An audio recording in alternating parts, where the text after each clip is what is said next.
অসামাত সাহারাহা, 1 মাস রোজা রাখবে। 5 ওয়াক্ত সালাত রাখবে কতদিন? না কিছু মেয়ে রাখবে 1 মাস 23 দিন, কেউ রাখবে 27 দিন, কেউ রাখবে 25 দিন। বাকি দিনগুলো আল্লাহ ছুটি দিয়ে দিয়েছে, কাজা করতে হবে না। তবে রোজা যদি হয়, সিয়াম যদি হয়, পরবর্তী মাসে তাকে করে দিতে হবে। এটা আল্লাহর বিধান, করে দিতে হবে। তাহলে সালাত আদায় করবে, 1 মাস রোজা রাখবে। নাম্বার 3, ওয়া আহসানাত ফারজাহা, ওয়া আহসানাত ফারজাহা, লজ্জাস্থানের হেফাজত করবে, পর্দা করবে। মেটে কোন একটা ঐতিহ্যবাহী একটি গ্রাম, এটা আমি ছাত্র জীবন থেকে শুনে এসেছি। এই গ্রামে হাই মাদ্রাসা আছে, সিনিয়র মাদ্রাসা নাকি আছে, একটা খারেজি মাদ্রাসা আছে, মহিলা মাদ্রাসা একটা না দুটো আছে, বড় বড় প্রতিষ্ঠান এখানে আছে। এখান থেকে বড় বড় আলেমের জন্ম হয়েছে, হয়েছে না? বড় বড় জন্ম হয়েছে আলেমদের এখান থেকে। তবে এই গ্রাম সম্পর্কে আমার জানা নেই, আমি কোনোদিনই আসিনি, আজকে ফার্স্ট টাইম মেটে কোন আমি এসেছি, তার আগে কোনোদিন আসেনি। যদি পর্দা পুরুষিরা থাকে তো আলহামদুলিল্লাহ, অবশ্যই।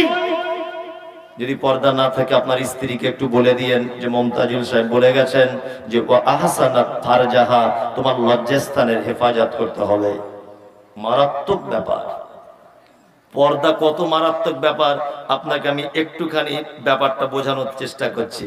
আল্লাহ নবী সাল্লাল্লাহু আলাইহি ওয়াসাল্লাম বলেছেন, একজন পুরুষ আর একজন পুরুষ একটা বিছানাতে, অর্থাৎ একটা কম্বলের ভিতরে ঘুমাতে পাবে না। এটা ইসলামে নিষিদ্ধ।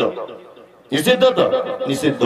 একটা প্রাপ্তবয়স্কা মহিলা আর একজন মহিলা, মানে একটা মহিলা আর একজন মহিলা একই বিছানাতে এক কাঁথার ভিতরে শোবে, শুতে পাবে না। মেয়ে বয়স হয়েছে 16-17 বছর, আপনি বুঝতে পেরেছেন মেয়ে আমার কুমারী হয়ে গেছে, মেয়ে আমার যুবতী, মেয়েকে বিয়ে দেবার উপযুক্ত, মা একই চাদরে দুজন শুতে পাবে না। জি, কারণ ইসলাম এটা নিষেধ করে দিয়েছে। আল্লাহ নবী বলেছেন, কোন মহিলা যেন কোন মহিলার গায়ে এরকম ভাবে ধরে টিপে যেন না দেখে, নরম না শক্ত, কারণ টিপে দেখা হারাম, চলবে না।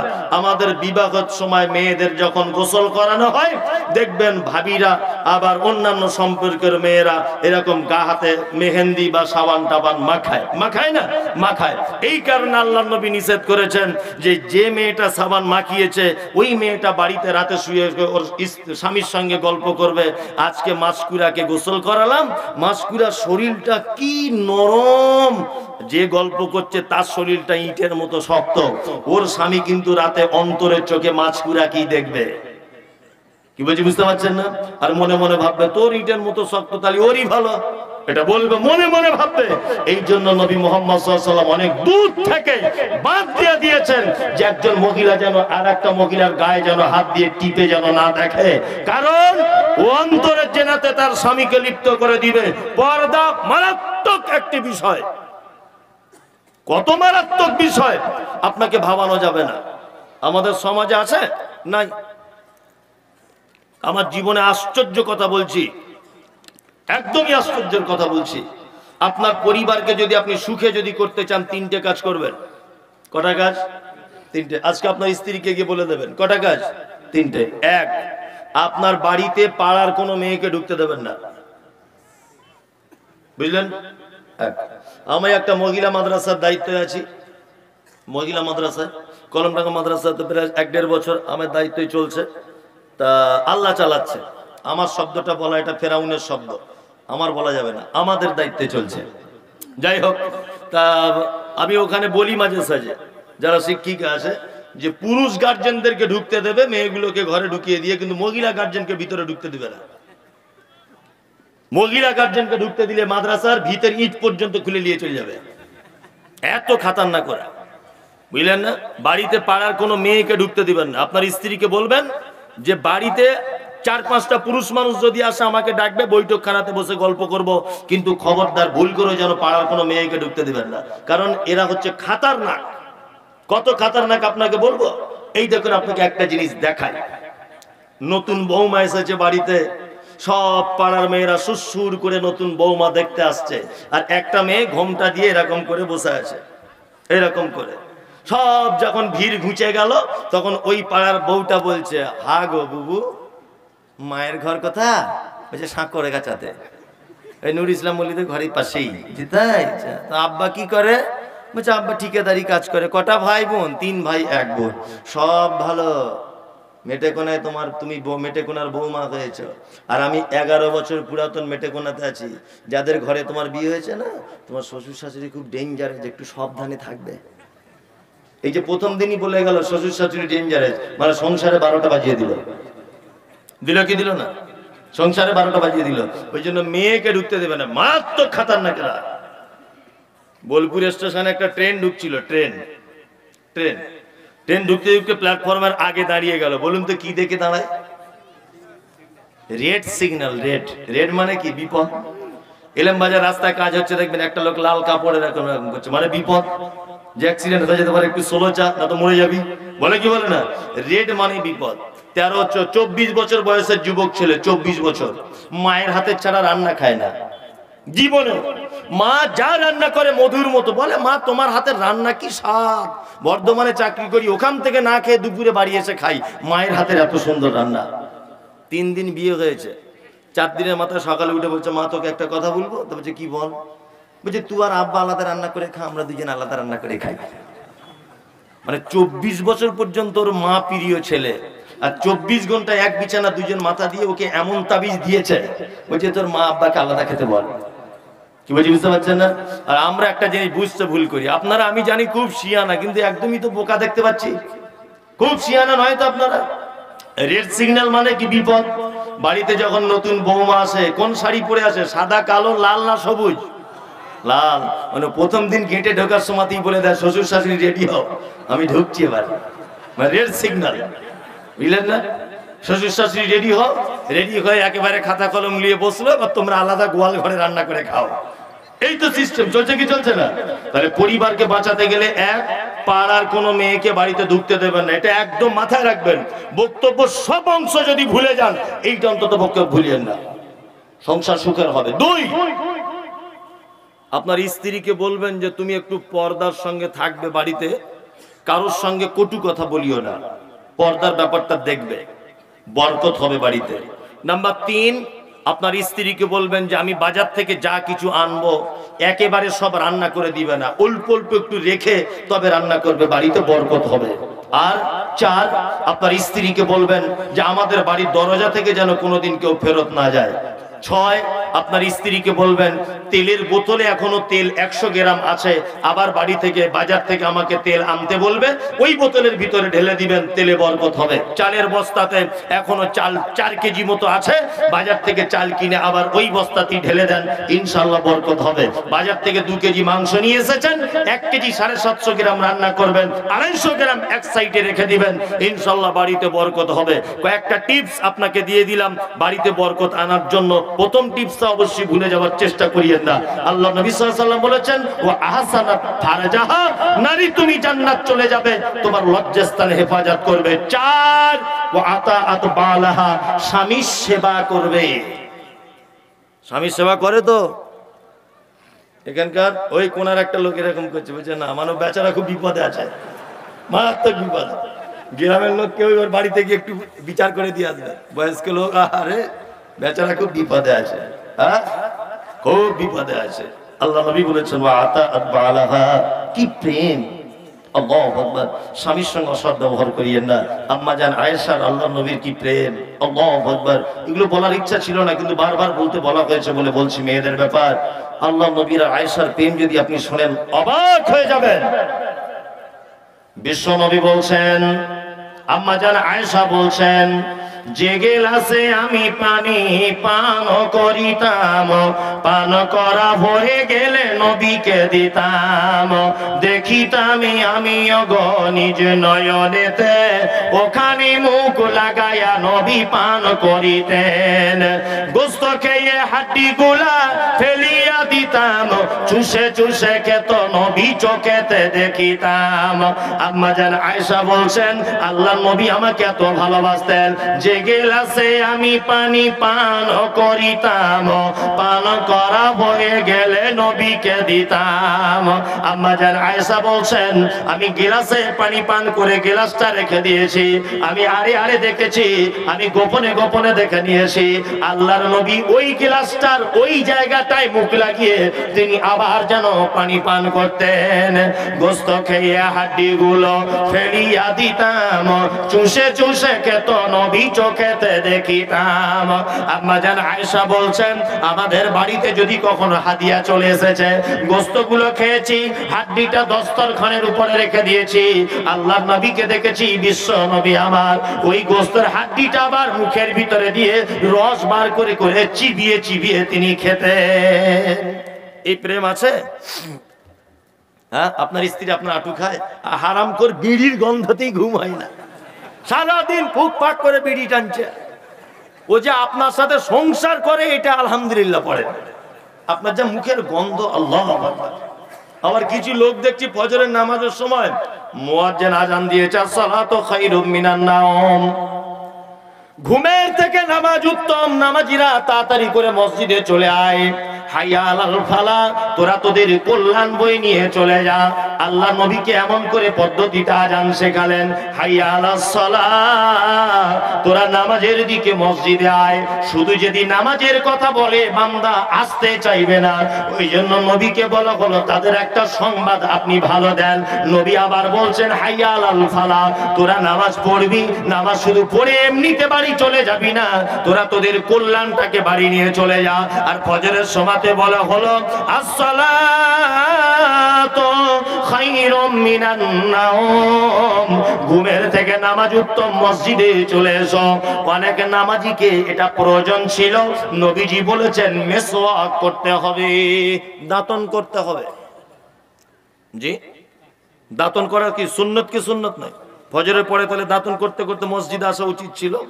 ও দাঁতন বাদ দিয়ে বালিশের তলায় বিড়ি দেশলাই ছিল, একটা বিড়ি ধরিয়ে হারামখোর মসজিদের গেটে ফেলে মসজিদের ভিতরে ঢুকছে।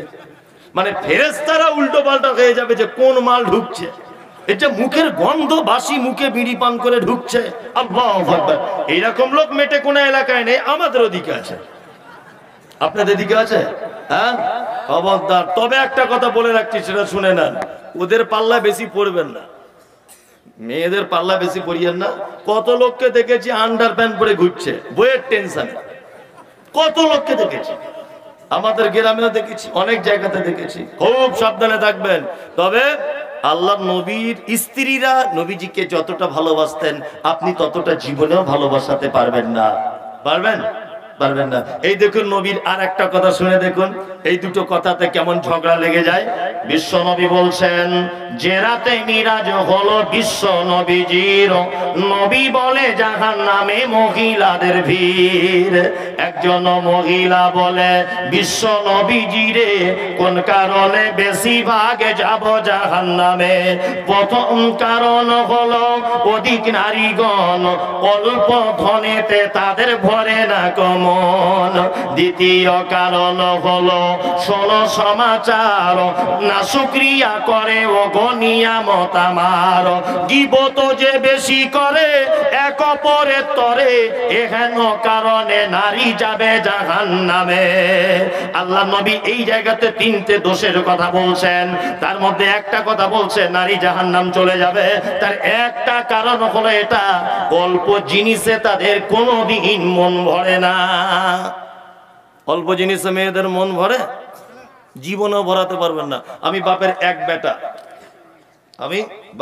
বেটা, এই কালকে বাংলাদেশ চলে যাবো ইনশাল্লাহ।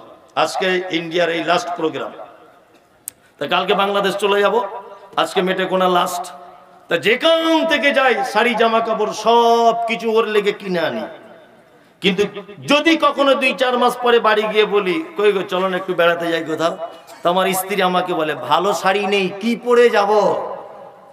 বলছি, ওরে তোকে 100টা শাড়ি বছরে কিনে দেওয়ার পরেও ভালো শাড়ি নাই, এর নাম নারী। কি বলছি বুঝতে পারছেন না?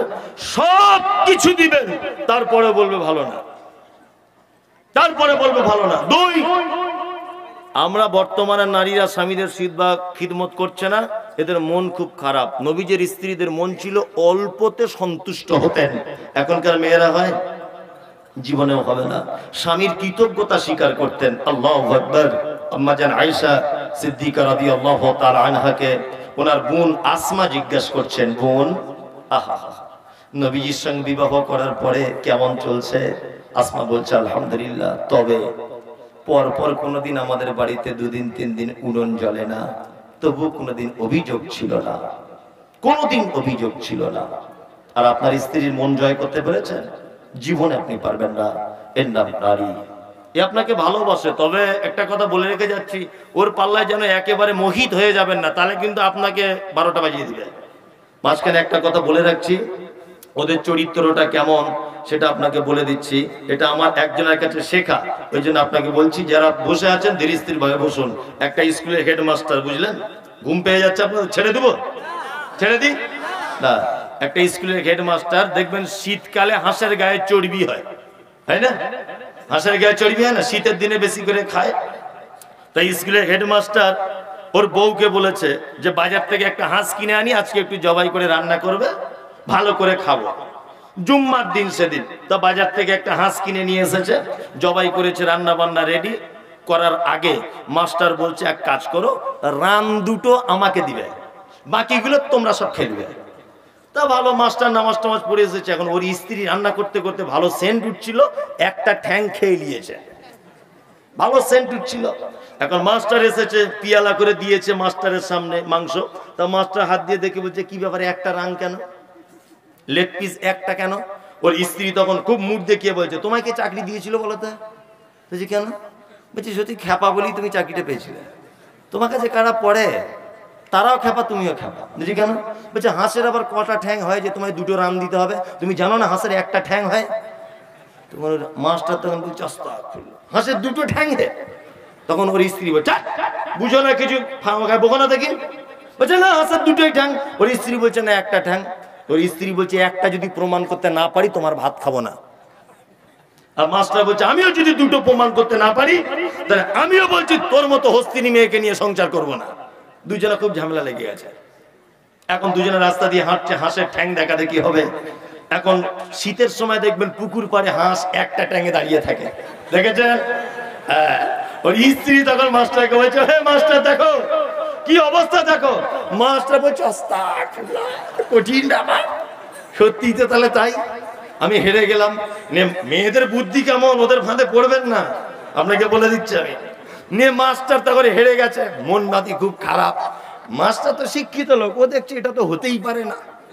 ও তখন বাড়িতে মন খারাপ করে যাওয়ার সময় একটা ছোট্ট ইট নিয়ে ওই হাঁসের দিকে ছুঁড়ে দিয়ে বলছে হাঁস, যেই বলেছে 2টো ঠ্যাং বার করে ছুটছে। তখন মাস্টারের স্ত্রী বলছে, জাহান্নামী মেয়ে দেখ কটা ঠ্যাং। মাস্টারের স্ত্রী বলছে, হ্যাঁ বুঝতে পেরেছি। আচ্ছা বলে এতক্ষণ কটা ঠ্যাং ছিল? বলছে এতক্ষণে একটা ছিল। বলছে 2টো হলো কি করে? বলছে ইট মেরেছি তাই হয়েছে। মাস্টারের বউ তখন বলছে, তুমি বাজারে যে হাঁসটা কিনেছিলে ওটা কি ইট মেরে কিনেছিলে? বলছে না ইট মেরে কেনা হয় নাই। বলছে তাহলে ওই মালটার একটাই ছিল। এদের বুদ্ধি কঠিন, এদের ফাঁদে যে পড়েছে তার 12টা বেজে গেছে। কি বলছি বুঝতে পারছেন না? চলুন, নবীজি বলেছেন আহসানাত ফারজাহা, লজ্জাস্থানে হেফাজত করবে মায়েরা, ওয়াতাত বালাহা, স্বামীর সেবা করবে, জান্নাত চলে যাবে ইনশাআল্লাহ। শুধু জান্নাত যাবে না, নবীজি বলেছেন ফাতাদখুল মিন আইয়াবওয়াবিল জান্নাতে সাআতুন, জান্নাতের 8টা দরজা, যে কোনো দরজা দিয়ে তুমি ঢুকে যাবে। পৃথিবীর কেউ তোমাকে আটকাবে না, কেউ তোমাকে জিজ্ঞাসা করবে না, কেউ তোমাকে বাধা দিবে না। কিন্তু নবীজি পুরুষের ব্যাপারে এই কথাটা বললেন না, পুরুষের ব্যাপারে কথা বললেন না, নারীদের জন্য স্পেশাল। চলুন, আপনারা ভালো কাজ করতে চান, আর একটা ভালো কাজ বলে দিই আপনাদেরকে, বলে দিব। হ্যাঁ চলুন, আল্লাহর নবীর কাছে একটা ছেলে এসেছে। কি ছেলে? একদম দেহাতি কনভার্ট মুসলমান, সবেমাত্র টাটকা ঈমান এনেছে, টাটকা ঈমানদার লোক। আল্লাহ নবীর কাছে এসেছেন। এসে আল্লাহ নবী সাল্লাল্লাহু আলাইহি ওয়াসাল্লামকে বলছেন, আল্লাহর নবী আমি একটু জান্নাত যেতে চাই, আমি জান্নাত যাব, আমাকে কিছু আমলের কথা আপনি বলে দেন তো। বিশ্ব নবী বললেন, তা'বুদুল্লাহ, তুমি সর্বদাতে আল্লাহর ইবাদত করবে। ওয়ালা তুশরিক বিহি শাইআ, আল্লাহর সঙ্গে কাউকে কোনোদিন শরীক করে দিও না। শিরক বড় পাপ তো, এটা আমরা করব না ইনশাআল্লাহ। আমরা আহলে হাদিসরা এটা করি না, করি না। আহলে হাদিস হানাফি বলে কথা নাই, যারা জানে তারা করে না। শিরক মানে আল্লাহর যে ক্ষমতা আছে, এই ক্ষমতা পৃথিবীর অন্য কারো আছে এটা মনে করা কি শিরক। শিরক কত বড় পাপ আপনাকে একটা জিনিস দেখাই। আমি মুমতাজুল ইসলাম প্ল্যাটফর্মে দাঁড়িয়ে আছি বোলপুর স্টেশনে, আর ওই জায়গাটাতে আব্দুল্লাহ বলে একটা ছেলে দাঁড়িয়ে আছে, আমরা দুজন। আমি এক গ্লাস চা পান করছি, হাতে আছে একটা বিস্কুট, এক গ্লাস চা একটা বিস্কুট। প্ল্যাটফর্মে দেখবেন অনেক কুকুর ঘুরে ঘুরে বেড়ায় না? আচ্ছা বলুন তো, কুকুরটা ঘুরতে ঘুরতে ও খালি হাতে দাঁড়িয়ে আছে, আর আমার হাতে চায়ের কাপ আর একটা বিস্কুট। বলুন তো কুকুরটা ঘুরতে ঘুরতে কার কাছে দাঁড়াবে? আমার কাছে দাঁড়াবে, কারণ কুকুর জানে যে মুমতাজুলের কাছে দাঁড়ালে একটু কিছু পাওয়া যেতে পারে, একটু কিছু পাওয়া যেতে পারে। এই কারণে কুকুর জানে যে কার কাছে গেলে খাদ্য খাবার পাওয়া যায়। কিন্তু বর্তমানে কিছু মানুষ জানে না, জানে না, কিছু হলেই চলে যাচ্ছে শিরকের দরজায়। আল্লাহু আকবার। আর এক শ্রেণীর হুজুররা তো ফাঁদ পেতেই আছে, ফাঁদ পেতে আছে না, ফাঁদ পেতেই আছে। আল্লাহু আকবার। এমন করে ফাঁদ পেতেছে তে মুখে বলা যাবে না। শিয়ালদা স্টেশনের পাশে দেখবেন লটারির দোকান আছে অনেক, যদি কখনো যান দেখতে পাবেন। আর একটা লোক দেখবেন টিয়া পাখি খাঁচার ভিতরে নিয়ে বসে আছে। তখন আমি এলেম বাজার মাদ্রাসায় পড়ি, আর নুরুল ইসলাম সাহেব জানে আমি ছোট থেকে খুব বদমাশ, কিন্তু খুব বদমাশ, খুব মারা মেরেছেন উনি। আল্লাহ এখন এই জায়গায় পৌঁছে দিয়েছে। এই যে যিনি দেখতে পাচ্ছেন আমার বাপজি নুরুল ইসলাম ফাইজি সাহেব, প্রচুর মারও খেয়েছি, যেমন বদমাশও করেছি, আর আল্লাহ এই জায়গায় পৌঁছে দিয়েছে। তো মাদ্রাসায় পড়তে পড়তে একদিন শিয়ালদা স্টেশনে একটা লোককে বলছি খাঁচা করে টিয়া পাখি নিয়ে বসে আছে, যে ভাই এই টিয়া পাখির সিস্টেম কি? বলছে হাত দেখে সব বলে দিতে পারি, হাত দেখে সব বলে দিব। তো আমার হাতটা দেখো, তখন অত বুঝি না তো হাত দেখানো পাপ কিনা। হাতটা দেখিয়ে দিতে বলছে তুমি যাকে চাইছো অচিরেই তাকে পেয়ে যাবে। তাহলে এটাই তো আমি চাইছি, মনে মনে বলছে আর কি। বলছে তুমি যাকে চাইছো তাকে খুব তাড়াতাড়ি পেয়ে যাবে। আমি এমন তাবিজ দিয়ে দেবো জানলা ভেঙে চলে আসবে। বাহ, তাহলে তো তাবিজ নিতেই হবে।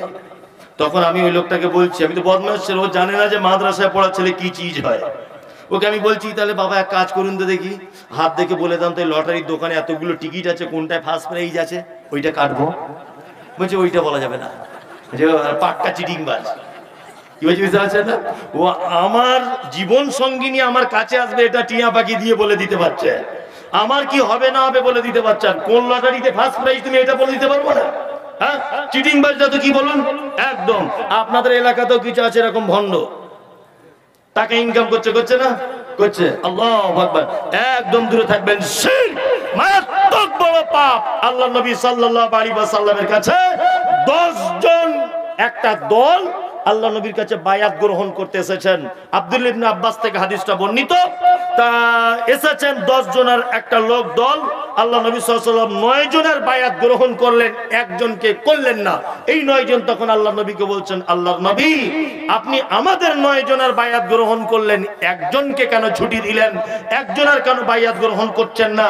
আল্লাহ নবী সাল্লাল্লাহু আলাইহি ওয়াসাল্লাম তখন বলছেন, শোনো, এই দেখো দেখতে পাচ্ছ ওর হাতে তাবিজ বাঁধা আছে, এই কারণে আমি ওর হাতে হাত দিব না, ওর হাতে হাত দিব না। তা ওই 9 জন তখন একজনকে বলছে, তাড়াতাড়ি করে নবীজি যেটা পছন্দ করে তুমি তাবিজটাকে খুলে এসো। তখন লোকটা তার হাতে যেটা লাগানো ছিল সেটা খুলে আসার পরে আবার আল্লাহ নবী সাল্লাল্লাহু আলাইহি ওয়াসাল্লামের কাছে এলেন। তখন আল্লাহ নবী বায়াত গ্রহণ করলেন। তার মানে বোঝা গেল শিরক মারাত্মক বড় পাপ। মারাত্মক বড় পাপ কি পাপ নয়? এর থেকে দূরে থাকতে হবে। আল্লাহ নবী সাল্লাল্লাহু আলাইহি ওয়াসাল্লাম ছেলেটাকে বলছেন, তুমি জান্নাত যেতে চাও, ওয়ালা তুশরিক বিহি শাইয়া, ভুল করে যেন আল্লাহর সঙ্গে কোনোদিন কাউকে শরীক করে দিও না। আমরা তাবিজের পক্ষে না বিপক্ষে? বিপক্ষে তো, হ্যাঁ। কিন্তু এক শ্রেণীর হুজুর আছে তারা কোরআনের মানে করছে। কি মানে করছে জানেন? জনুনাজ্জিলু মিনাল কোরআনি মা হুয়া শিফা, মা হুয়া শিফা। আল্লাহু আকবার। বলছে আল্লাহ কোরআন অবতীর্ণ করেছে শিফা, আরোগ্যের জন্য। ওই জন্য তাবিজ লিখে হাতে বাঁধা যাবে, দলিল পেশ করছে, এটা হারাম, শিরক, চলবে না। হুজুরের কাছে বায়াত গ্রহণ করতে এসেছেন আল্লাহ নবীর কাছে, নবী বায়াত গ্রহণ করলেন না, আর বর্তমানে হুজুর তাবিজ দিয়ে বায়াত নেয়। কি বলছি বুঝতে পারছেন না? তাবিজ দিয়ে বায়াত নেয়। চলুন এইবার আপনাদেরকে আর একটা কথা বলি, তুকিমুস সালাতিল মাকতুবাতা। আল্লাহ নবী সাল্লাল্লাহু আলাইহি ওয়াসাল্লাম বলেছেন যদি জান্নাত যেতে চাও, কি হলো কি হলো কি একটা ছেলে হারিয়ে গেছে, তার মা কি করছে? হারাই না। ও আল্লাহ নবী সাল্লাল্লাহু আলাইহি ওয়াসাল্লাম বলেছেন তুকিমুস সালাতিল মাকতুবাতা, ফরজ সালাত আদায় করে নাও। ফরজ সালাত কি? আদায় করে নাও। ওয়াতাহুজ্জাল বাইত, মক্কা থেকে আসার মতো টাকা থাকলে কি করে নাও? কি করে নাও? হজ করে নাও। তোমার জন্য জান্নাত এতেই যথেষ্ট। আল্লাহ নবী সাল্লাল্লাহু আলাইহি ওয়াসাল্লাম তিনি এ কথা বললেন। এতক্ষণ যা বললাম এগুলো একটা একটা করে মানা যাবে? যাবে? যদি না মানেন তাহলে আপনাদের কি হবে সেটাও একটা কোরআনের আয়াত বলে দিই। বলে দিব? বলে দিই। চলুন তারপরে আবার শেষ দুটো আয়াতের ব্যাখ্যাটা করি। এক, আল্লাহ তাআলা পবিত্র কোরআনে বলছেন আফালা ইয়ানজুরুনা ইলাল ইবিলি কাইফা খুলিকাত। আল্লাহ বলছে তোমরা কি তাকিয়ে দেখো না কেমন করে উটকে তৈরি করেছি? উটকে কেমন করে তৈরি করেছি? আচ্ছা বলুন তো, জঙ্গলের রাজা মহারাজকে, হ্যাঁ সিংহ, আল্লাহ এ কথা বললেন না যে সিংহের দিকে একবার তাকিয়ে দেখো ওকে মহারাজ করে বানালাম? এ কথা বলেছেন? বলেনি। কি বলছেন? আফালা ইয়ানজুরুনা ইলাল ইবিলে, ইবিলে মানে উট। আল্লাহ বলছে উটের দিকে তাকাও, ওকে আমি কেমন করে তৈরি করলাম। আপনারা এতক্ষণ যা বললাম যদি না মানতে পারেন, উটের বৈশিষ্ট্য কি?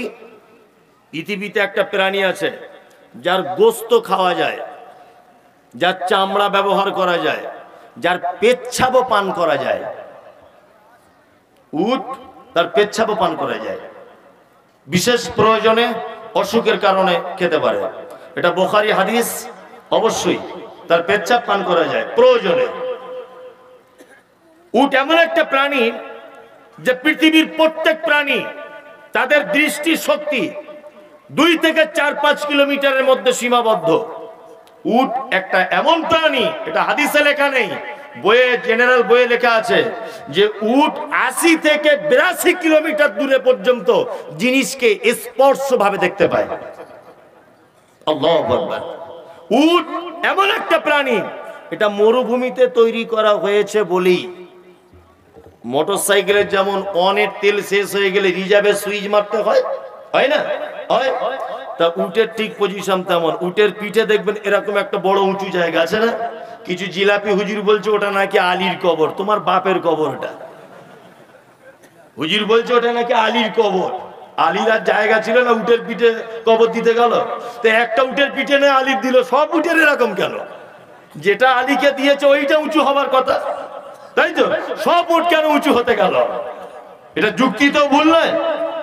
যুক্তি তো ভুল। কি আশ্চর্য ব্যাপার, এমন বক্তব্য রাখছে। আচ্ছা বলুন তো, পৃথিবীর সব থেকে সহজ কাজ কোনটা? আমি ভুলিনি, সব কথাগুলো রেখে দিয়েছি, বলবো। পৃথিবীর সব থেকে সহজ কাজ কোনটা? আল্লাহর ওলি হওয়া। আল্লাহর ওলি হওয়ার থেকে সহজ আর কোনো কাজ নেই। কিন্তু ওদের কাছে জানতে যাবেন, ওরা কি বলবে জানেন? উরি বাবা, ওলি ওই জঙ্গলে গিয়ে 30 বছর তপস্যা করতে হয়, ওই সাগরের পাড়ে গিয়ে বসে থাকতে হবে, চুল ফুল কাটা যাবে না, হাতের নখ বড় বড় হয়ে যাবে, আল্লাহ আল্লাহ আল্লাহ এরকম করতে হবে 30 বছর, তবে ওলি হওয়া যাবে। কি বলছি বুঝতে পারছেন না? ওলির ডেফিনিশন মানে 30 বছর জঙ্গলে বসবাস করতে হবে। এটা হচ্ছে ওলিদের কারবার। আচ্ছা এবার বলুন তো দেখি, পৃথিবীর সব থেকে বড় ওলির নাম কি? ওলি মানে আল্লাহর বন্ধু, খেপা। সব থেকে বড় বন্ধুকে হযরত মুহাম্মদ সাল্লাল্লাহু আলাইহি ওয়াসাল্লাম। তারপরে আবু বকর, ওমর, উসমান, আলী। সাহাবীদের মধ্যে এই 4 জন সব থেকে বড়, তাই তো? তাহলে এবার আপনি একটা হাদিস দেখান তো দেখি যে আবু বকর, ওমর, উসমান আল্লাহকে পেতে গিয়ে জঙ্গলে হু হু হু করে জিকির করতেন। একটা কোন হাদিস আছে? হ্যাঁ, তাহলে ওনারা ওলি হতে পেরেছেন কি পারেননি? পেরেছেন তো। ওদের বক্তব্য যদি শোনেন, পরশুদিন বক্তব্য রাখতে রাখতে বলছে ইমাম মাহাদি সর্বপ্রথম ফুরফুরা শরীফে দেখা করে তবে অন্য জায়গাতে যাবে। কি আস্তাগফিরুল্লাহ! এসব ইমান যদি থাকে, ইমান টিকবে? টিকবে না। তা আলীর কবর নয়, আল্লাহ ওর ভিতরে পানির একটা স্টক রুম তৈরি করে দিয়েছে। কিসের রুম? পানি। মরুভূমিতে চলবে, পানি পাকস্থলীতে শেষ হয়ে যাবে, আর ওইখান থেকে স্টক রুম থেকে পানি টেনে নিয়ে শিরা উপশিরার ভিতরে দিয়ে নিজের কাজ মেটাবে। এর নাম উট। উটের আর একটা বৈশিষ্ট্য আছে। কি বৈশিষ্ট্য? উট যখন মরুভূমিতে থাকবে, 20 কিলোমিটার দূরে যদি মরু ঝড় যদি উঠে যায়, মরুভূমিতে গাছ নেই, মরুভূমিতে খুঁটি থাম্বা নেই, ওই জন্য উট তার ঝড়কে বুঝতে পেরে যায় যে আমার মালিককে আমাকে মেরে ফেলবে, এই ঝড়ে আমাদেরকে পাল্টিয়ে দিবে। ওই জন্য ডিসকভারিতে দেখবেন উট নিজের হাত আর পাকে এইভাবে বালিতে এইরকম এরকম করে পুঁতে দিয়ে নিজের মাথাটাকে নিচু করে দেয়, তার মালিককে বলতে চায়, ও মালিক রে, তাড়াতাড়ি করে আমাকে জড়িয়ে ধরে যা, তাছাড়া তুইও বাঁচবি না, আমিও বাঁচবি না। ওই জন্য আল্লাহ কোরআন মাজিদে বলেন, আফালা ইয়ানজুরুনা ইলাল ইবিলি কাইফা খুলিকাত। পৃথিবীতে তোমরা একবার তাকিয়ে দেখো আমি উটকে কত সুন্দর করে বানালাম। একে বলা হয় মরুভূমির জাহাজ। তাহলে উটের যা এত কোন গুণ বললাম, সব ভালো গুণ না খারাপ গুণ? ভালো গুণ। এবার একটা প্রাণীর নাম বলছি, তার নাম কুকুর। জি, এও কিন্তু মারাত্মক খাতারনাক প্রাণী। কি খাতারনাক? আল্লাহ নবী বলেছেন, কেউ যদি বাড়িতে ইচ্ছা করে একটা কুকুর যদি পালে, প্রত্যেক দিন তার আমলনামা থেকে 2 কেরাত সমান নেকি মাইনাস করে দেওয়া হবে। 2 কেরাত মানে 2টা উহুদ পাহাড়ের সমান নেকি মাইনাস করে দেওয়া হবে। আমাদের মুসলমানদের ঘরে অনেক ধনী লোকের বাড়িতে কুকুর রাখা আছে ঢং করে। আপনারা কান করে শুনে রেখে দেন, আপনার বাচ্চা যদি বাড়িতে কুকুর যদি আনে, অবশ্যই তাকে বাড়ি থেকে বার করে দিবেন। নবীজি বলেছেন, ইচ্ছা করে কেউ যদি কুকুর যদি পালে, প্রত্যেক দিন তার আমলনামা থেকে 2 কিরাত নেকিকে আল্লাহ মাইনাস করে দিবেন। উটের একটা খারাপ দিক এটা হলো, 2, আল্লাহর নবী বলেছেন, মেয়েরা বাড়িতে পুকুরের ঘাটে কলের ধারে থালা বাসন মাজার জন্য যখন রেখে দিবে, ওই থালাতে যদি একটা কুকুর যদি মুখ লাগিয়ে দেয়, তাহলে সেই থালাটা একবার ধুতে হবে, তবুও বিষ যাবে না। 2 বার ধুতে হবে, তবুও বিষ যাবে না। 3 বার ধুবে, তবুও বিষ যাবে না। 4 বার পানি দিয়ে ধুতে হবে, তবুও বিষ যাবে না। 6 বার ধুতে হবে, তবুও বিষ যাবে না। দয়ার নবী বলেছেন, 7 বারের মাথাতে তুমি মাটি দিয়ে ভালো করে ঘষে ঘষে ঘষে ঘষে মেজে নাও, তাহলে তার বিষ চলে যাবে। তাহলে 2টো খারাপ গুণ হলো কুকুরের, তাই তো? এর ভালো গুণও আছে। কি? এর ভালো গুণ হলো এটা, প্রশিক্ষণ প্রাপ্ত কুকুর যদি হয়, বাড়িতে আপনার গোয়াল ঘর গরু ছাগল আগলের জন্য রাখতে পারেন, পারমিশন আছে এটা, তাই তো বল না? প্রশিক্ষণ প্রাপ্ত কুকুর যদি হয়, শিক্ষা দেওয়া কুকুর, যে মালিকের মালটা হেফাজত করবে, এরকম কুকুর হলে ইসলামে জায়েজ আছে। তার মানে 2টো গুণ ভালো খারাপ, একটা গুণ কি? হ্যাঁ, ভালো। এবার একটা প্রাণীর নাম বলছি, তার নাম শূকর। কি নাম?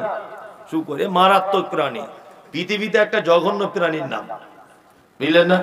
যদি একটা প্রশ্ন এখানে হতে পারে যে কুকুর শ্রীগালকে আল্লাহ, কুকুর আর শূকরকে আল্লাহ পাঠালেন কেন তাহলে পৃথিবীতে? প্রশ্ন হতে পারে কি পারে না? পৃথিবীর সবকিছু মানুষের জন্য তৈরি করা হয়েছে, তাই তো? সবকিছু কিসের জন্য? মানুষের জন্য তৈরি করা হয়েছে। তাহলে কুকুর আমাদের কি তো কামড়ে নেয়? ওকে কোন ডিপার্টমেন্টে রাখা হলো? আল্লাহ ওকে এই কারণে পাঠিয়েছে যে তোকে ম্যাথরের ডিপার্টমেন্টটা দিলাম, তুই ম্যাথরের কাজ করবি। শূকর, শূকরের একটা ডিপার্টমেন্ট আছে, এটা আপনি শুনলে অবাক হয়ে যাবেন। আপনি এটা জানেন যে যদি 5-7 কিলোমিটার ভিতরে কোনো শূকর যদি না থাকে, তাহলে মেটেকোনাতে, এটা চিকিৎসা বিজ্ঞানীদের একটা সমীক্ষা, তাহলে মেটেকোনাতে প্রত্যেক 1.5 মাস থেকে 2 মাসের মধ্যে একটা করে লোক মারা যাবে। যদি বলছেন শূকরের কারণে লোক মারা যাবে, ইয়েস, আমি পড়ে এসে বলছি, আপনি না পড়ে এটা হুঁশ করে উড়িয়ে দেওয়ার চেষ্টা করবেন না। মশা দেখবেন 2 প্রকারের, এক পুরুষ মশা, এক নারী মশা। পুরুষ মশারা কোনোদিন মানুষের গায়ের রক্ত খায় না, ওরা নর্দমাতে থাকে, আর রক্ত খায় মহিলা মশারা। আর এই 2টো মশার মাঝখানে ট্রেনে দেখবেন বা স্টেশনে শহরের নর্দমাতে এক রকমের মশা আছে, তাদের লেজগুলো একটু বড় বড়, দেখেছেন দেখেছেন দেখেছেন।